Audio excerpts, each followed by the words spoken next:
오늘 이 시간 함께 보실 하나님의 말씀은 구약 성경 시편 1편에서 1편 1절부터 6절까지 말씀입니다.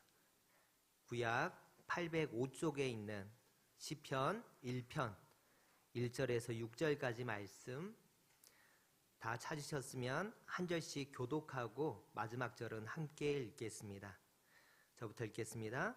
복 있는 사람은 악인들의 꾀를 따르지 아니하며 죄인들의 길에 서지 아니하며 오만한 자들의 자리에 앉지 아니하고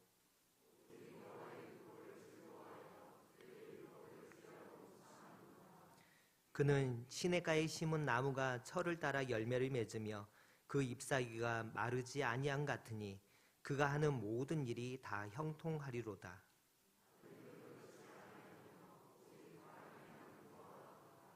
그러므로 악인들은 심판을 견디지 못하며 죄인들이 의인들의 모임에 들지 못하리로다. 무릇 의인들의 길은 여호와께서 인정하시나 악인들의 길은 망하리로다. 아멘.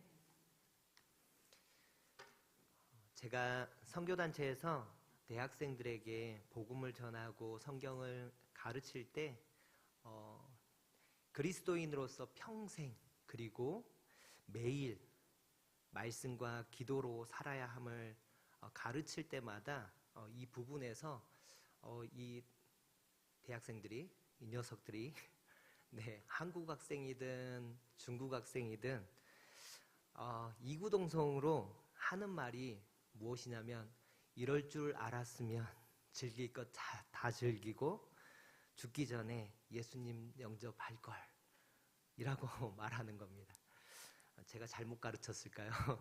네, 이제 막 신앙생활을 시작하는 사람들은 이 국경에 상관없이 심리가 비슷한 것 같습니다.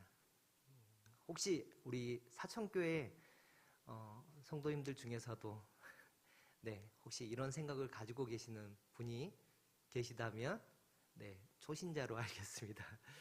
네, 제가 이 학생들에게 이렇게 말하기도 했지만 우리가 언제 죽을 줄 알고요. 그리고 믿음이 내가 믿고 싶다고 믿어지는 게 절대 아닙니다. 하나님이 우리를 만드신 목적은 단지 구원받고 천국 가는 것에 있지 않습니다. 말을 잘 들으셔야 됩니다. 네, 단지 구원받고 천국 가기 위해서 성경은 절대 사람을 그렇게 만들었다라고 기록하고 있지 않아요. 하나님이 사람을 하나님의 형상대로 만드시고 그 사람들과 함께 교제하며 그 사람들과 함께 관계를 맺어감에 있어서의 그 풍성함을 하나님은 사람들도 경험하고 살아가기를 원하셨어요. 그리고 그 경험해가는 그 시간들이 네, 창세기에 2장까지 기록되어 있습니다. 그것이 3장에서 깨어지고 그것을 다시 회복해어 가는, 그래서 회복하는 그것까지 요한계시록까지 쭉 해서 말씀이 기록하고 있는 것이죠. 그런데 우리가 이 하나님과의 관계라는 이것을 소중하게 여겨야 하는 이유는요, 예수님을 소개할 때도, 예수님의 탄생을 기록할 때도 예수님의 이름을, 예수라는 이름은요, 구원자라는 뜻입니다. 그런데 그 예수의 이름과 함께 소개되고 있는 이름이 무엇이냐면 처녀가 잉타하여 아들을 낳을 것이요 그의 이름을 임마누엘이라 하리라. 만약에 임마누엘, 하나님이 우리와 함께 하시다 라고 하는 이 의미가 아무 의미가 없고 쓸데없는 말이라면 여기에 기록되어서는 안 되는 말씀이죠. 예수의 이름을 얘기할 때 임마누엘 말씀, 이 이사야 말씀과 마태복음에 기록하여 있는 이 임마누엘이라는 이 이름이 함께 거론되는 이유를 우리가 알아야 합니다. 왜요? 하나님이 우리와 함께 하시는 것이 참된 복이기 때문에 그렇습니다. 오늘 시편 1편은요 복이라는 단어로 시작해요. 복. 어떤 게 복이라고요? 네, 하나님이 나와 함께 하시는 게 복입니다. 그런데 우리가 그 복의 근원 되신 예수 그리스도, 그분과 함께 동행하는 삶들을 살기 위해서 시편 1편 2절 말씀에 무엇을 기록하고 있냐면 말씀을 묵상하는 것, 읊조리는 것을 기록합니다. 이 말씀을 읊조리는 것, 이것이 주님과 동행하는 삶의 기본이에요. 묵상한다 라고 하는 것은 말씀을 읊조린다 라고 하는 것인데, 이거는 성경 암송만 얘기를 하는 게 아니에요. MIP 기도 다 해보셨죠? MIP 기도를 해보시면 압니다. 뭐 가지고 기도하세요? 말씀 가지고 기도하시잖아요. 말씀을 읊조리는 거 기도입니다. 말씀 묵상과 기도가 기본이에요. 이것이 하나님, 내가 복 있는 자로서 복을 누리면서 살아가는 삶의 기본된 그 모습이 말씀과 기도로 살아가는 삶인 것입니다. 그래서 하나님이 우리와 함께 하시는 거 어떻게 알 수 있습니까? 말씀과 기도로요. 그러면 우리와 함께 하시는 하나님과 더 친밀해지고 더 가까워지기 위해서는 어떻게 해야 합니까? 말씀과 기도. 너무 다 아는 말씀을 나누고 있어서 너무 당연하게 받아들이시는 것 같은데, 여러분이 한번 긴 여행을 떠날 때, 여러분이 만약에 누군가와 함께 갈 수 있다면, 함께 그 여행을 떠난다면, 여러분은 꼴보기 싫고 함께 말도 섞기 싫은 안 친한 그 친구와 함께 여행을 떠나겠습니까? 아니면 나와 친하고 말도 잘 통하는 그 친구와 여행을 떠나겠습니까? 당연히 후자이지 않겠습니까? 그런데 이 땅에서는 잠깐인데요. 그 잠깐의 시간 이후에, 죽음 이후에 우리가 영원의 시간을 살아갑니다. 그런데 영원의 시간을 살아갈 때에 여러분이 하나님하고 안 친하면요, 제가 우스갯소리로 그런 얘기를 하는데, 하나님하고 안 친하면 천국이 지옥이 될 수 있어 라는 얘기를 하는데, 실제로 영원의 시간을 하나님과 함께 합니다. 그러면 여러분 행복하시겠어요? 아멘 하는 분이 제 질문이 지금 어려워서 그런 거죠? 말을 잘해야 되는데 참 말이 잘 꼬여서 이렇게 나타나고 있는데, 우리가 하나님과 친밀해지면요, 천국이 소망이 됩니다. 여기서 천국은요, 새하늘과 새 땅, 영원히 하나님과 함께하는, 그러니까 성경은요, 하나님과 함께하는 것에서 시작해서 하나님과 함께하는 것으로 끝나요. 계속해서 성경은 그것을 기록하고 있어요.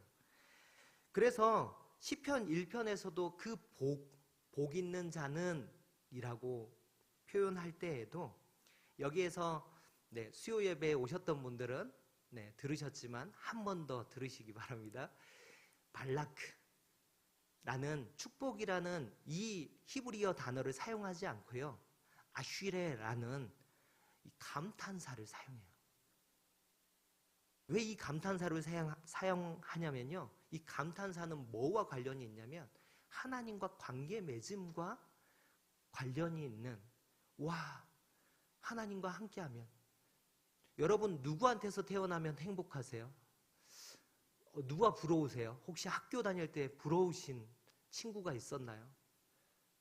모르겠어요. 한 장동건 그 집안 정도는 태어나야 돈도 있고 얼굴도 되고 그 정도 태어나면 부럽다 이런 얘기가 될까요?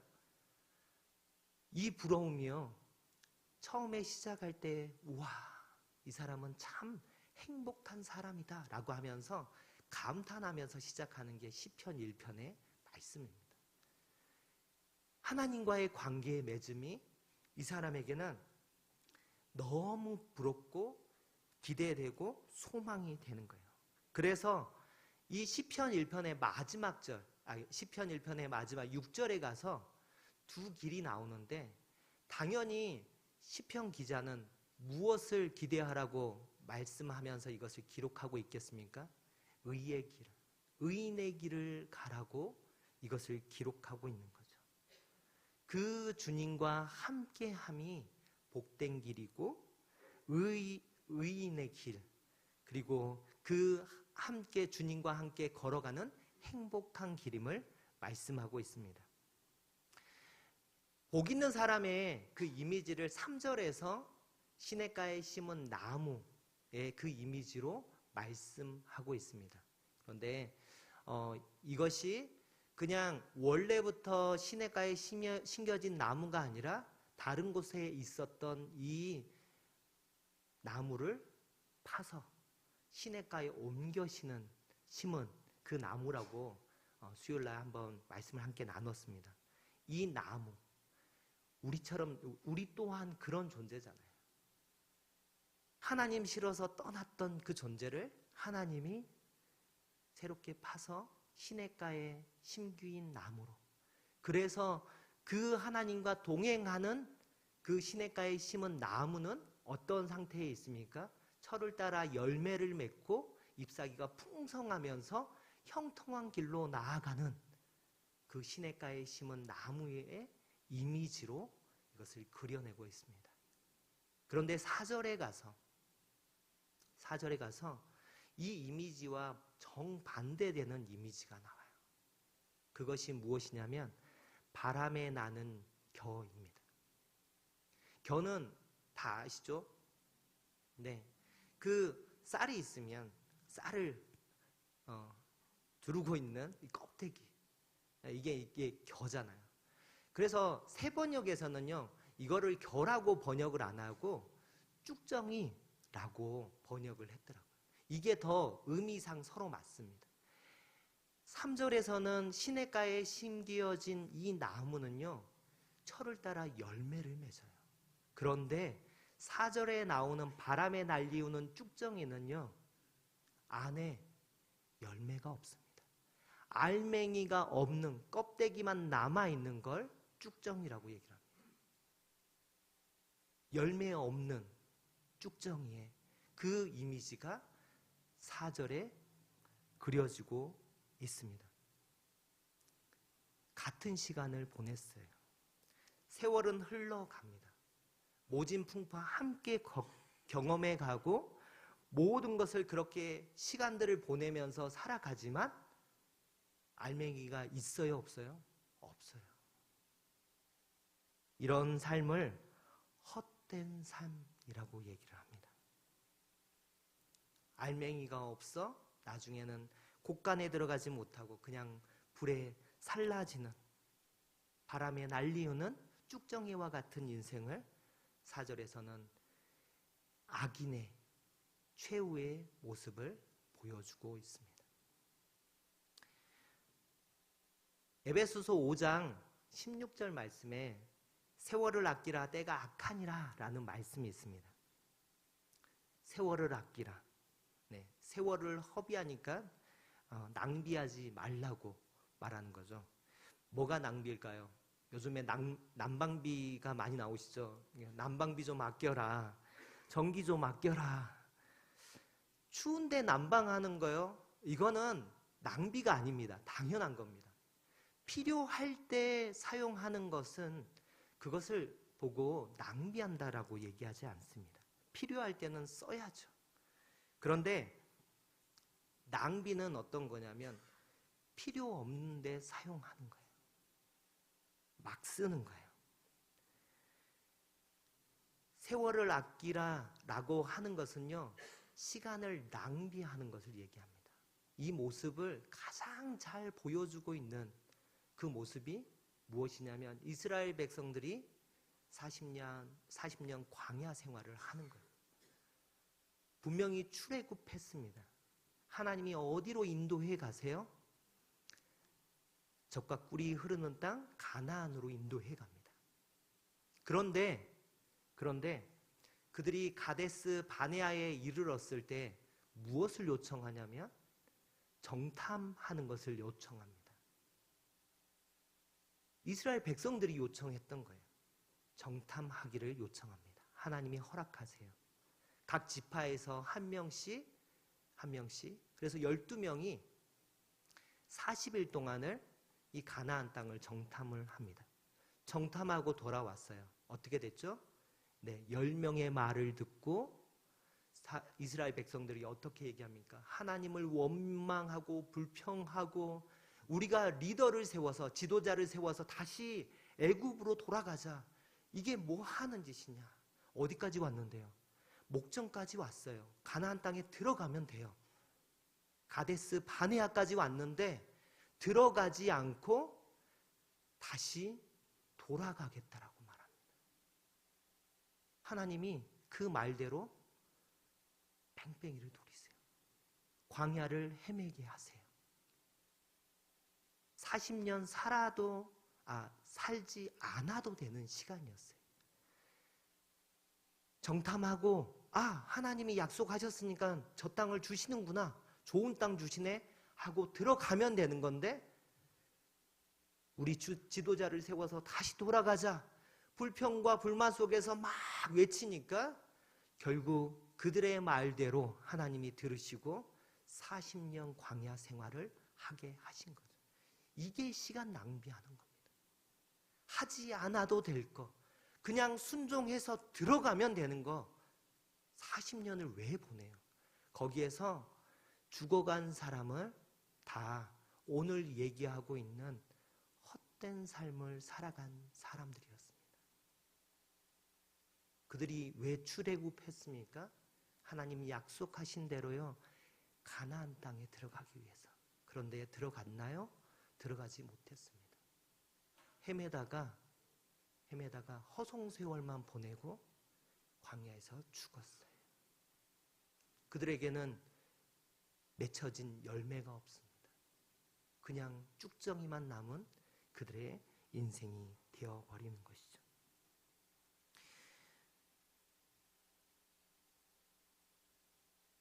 (5절) 말씀에 악인들은 마지막 날에 심판을 견딜 수가 없다라고 말씀합니다. 그들은 재판대 앞에 서서 나는 무죄야 라고 말하지만 그것을 증명할 것이 어떤 것도 없습니다. 그들이 아무리 돈을 많이 모아서 호화 변호인단을 꾸린다고 할지라도 악인들은 절대 그 재판에서 이길 수가 없습니다. 왜인 줄 아십니까? 말씀이신 예수님께서 그 재판의 재판관 되어주시기 때문에 그렇습니다. 예수님이 말씀이세요. 요한복음에 그렇게 말씀하잖아요. 태초에 말씀이 계시니라. 이 말씀이 하나님과 함께 계셨으니 이 말씀이 곧 하나님이시니라. 그가 태초에 하나님과 함께 계셨고 만물이 그로 말미암아 지은 바 되었을 때 지은 것이 하나도 그가 없이는 된 것이 없느니라. 예수님이 말씀이세요. 그런데 이 말씀이 재판관 되어주시는데 이 예수님이 우리를 만드신 분이세요. 또한 히브리서 4장 말씀에서는 이렇게 말씀합니다. 하나님의 말씀은 살아있고 활력이 있어 좌우의 날선 어떤 검보다도 예리하여 혼과 영과 및 관절과 골수를 찔러 쪼개기까지 하며 또 마음의 생각과 뜻을 판단하나니 지은 것이 하나도 그 앞에 나타나지 않음이 없고 우리의 결산을 받으실 이의 눈앞에 만물이 벌거벗은 것 같이 드러나느니라.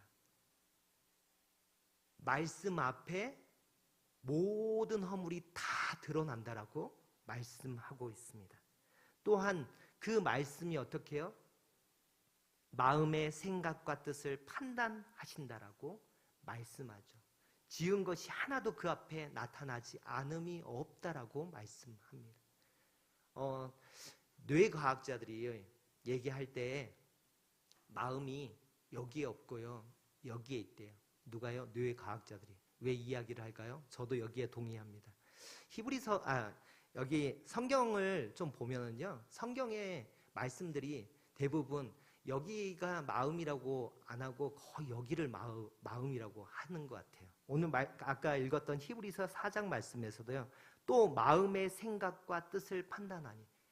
마음의 뜻과 생각과 뜻이 여기에 있나요? 아니죠. 여기에 있죠. 여기에 있는 생각과 뜻을 누가 판단하세요? 말씀이 판단하세요. 말씀이 누구시라고요? 예수님이라고요. 그분이 다 알고 계세요. 우리의 모든 것을 다 알고 계세요. 아무리 그 변호인단을 데리고 가도 변호가 될 수가 없어요. 재판관이 모든 것을 다 꿰뚫어 보시고 아시고 재판합니다. 악인들은 그래서 심판대에서 견딜 수가 없습니다.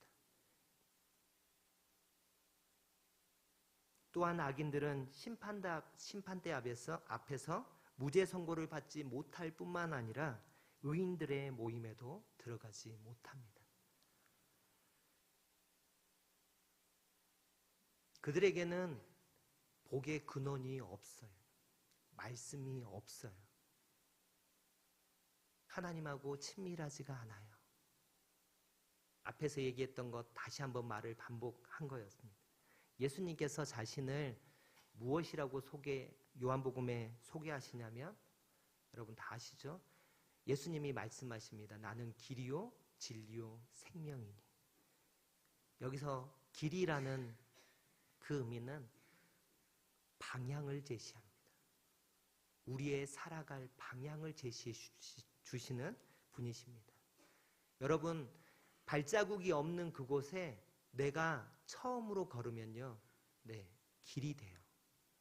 되게 낭만적인 것 같지만 여러분 그 밭이 그 길이 DMZ 지뢰밭에서 그 길을 낸다라고 하면은요. 아마 두려울 거예요. 한 발도 떼지 못할 거예요. 그 DMZ 지뢰밭에서 누군가가 걸어간 길이 있어요. 그 길 따라가야 삽니다. 우리 예수님은 이 길이 되어주세요. 먼저 가신 그 길 나를 따라오너라 라고 말씀하시는 그분이 우리의 길이 되어주십니다. 또한 예수님은 진리이세요. 진리는 기준이 되어준다는 거예요. 기준은 항상 옳습니다. 기준은 변함이 없어야 돼요. 기준이 바뀌어버리면 안 돼요. 예전에 제가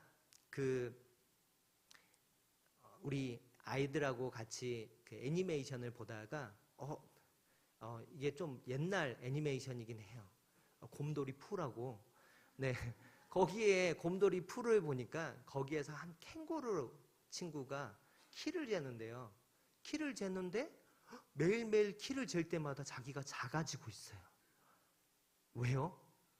왜 자기 키가 작아지고 있다고 생각을 했을까요? 실제로는 작아지는 게 아닌데. 왜냐하면 자기 키를 매일 해바라기 줄기에다가 재고 있었거든요. 해바라기 줄기가 기준이 바뀌니까 자기 키가 계속 매일매일 작아지는 거예요. 왜요? 해바라기 줄기가 계속해서 자라가니까. 그런데 우리 주님은 기준이 되어주세요. 항상 오르세요. 그분이 정답이세요. 답이 되어주시기 때문에 변함없이 그 기준 안에서 우리를 판단하시는 거예요. 또한 그분이 생명 되어주십니다. 그분이 있냐 없냐에 따라서 생명이 있느냐 없느냐. 자, 생명은 가장 우리에게서 가장 중요한 겁니다. 그래서 생명이 있냐 없냐는 다시 얘기하면 내가 존재하느냐 존재하지 않느냐입니다. 우리가 너무 자주 들어서 복이라는 것을 너무 쉽게 생각하는데 다시 얘기하면 우리에게 복이 없으면요. 우리 존재에 의미가 없다라는 말입니다. 왜요? 복의 근원이 예수님이세요. 말씀이 있어야, 예수님이 있어야 복이 있는 거고, 복이 있어야 생명이 있는 거예요. 내가 존재하는 이유는요, 내 안에 생명이 있기 때문에 내가 존재하는 겁니다. 예수님이 자신을 소개할 때 나는 길이요 진리요 생명이다 말씀하셨습니다. 그 주님이 무엇 되어주신다고요? 말씀 되어주신다고요.